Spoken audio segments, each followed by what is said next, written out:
Mitombo isa kosa ny isan'ireo cybercafé eto an-drenivohitra amin'izao fotoana izao, toerana izay ahafahan'ny olona manao fikarohana samihafa moa anatin'ireny tranokala ireny, ary tsikaritra indrindra fa dia malalaka tanteraka ny fahafahan'ny tsirairay miditra ao anatin'ny tranokala izay karohany izay. Anisan'ny mahasarika olona betsaka tokoa ankehitriny ny fampiasana ireny karazana toerana izay ahafahana hitsidiana tranokala na ny cybercafé ireny. Afaka hita ao avokoa izay rehetra ilain'ny olona iray, eny fa na dia ireny karazana vaovao mamoha fady ireny aza dia hita avokoa. Tsy misy fetrany taona nefa ny fidirana amin'ireny toerana ireny, saingy mandray fepetra kosa ny tompon'andraikitra raha misy ny miopefy.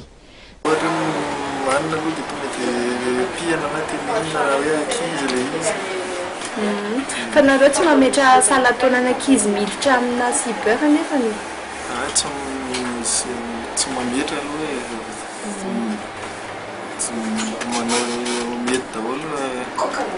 Dia eo amin'ny 5 taona ka hatramin'ny 7 taona tena be lehibe mihitsy ny fahitanareo anazy?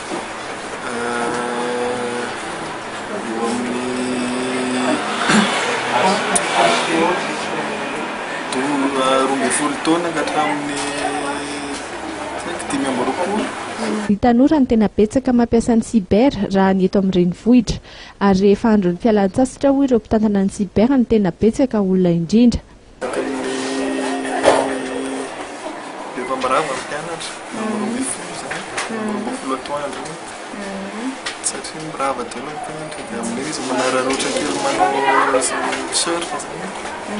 Inona no tena hitanareo hoe tena mahaliana ny mpianatra rehefa hoe misurf izay?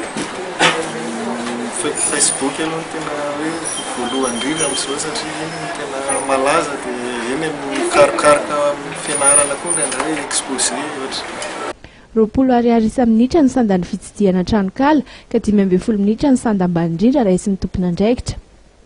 Ankoatra ny fitantanana ny cyber moa dia misy ihany koa ny tolotra hafa izay omen'ireny toerana ireny, toy ny fanaovana fotokopia, ny fandikana amin'ny kapila mangirana ary koa ny fividianana horonan-tsary samihafa.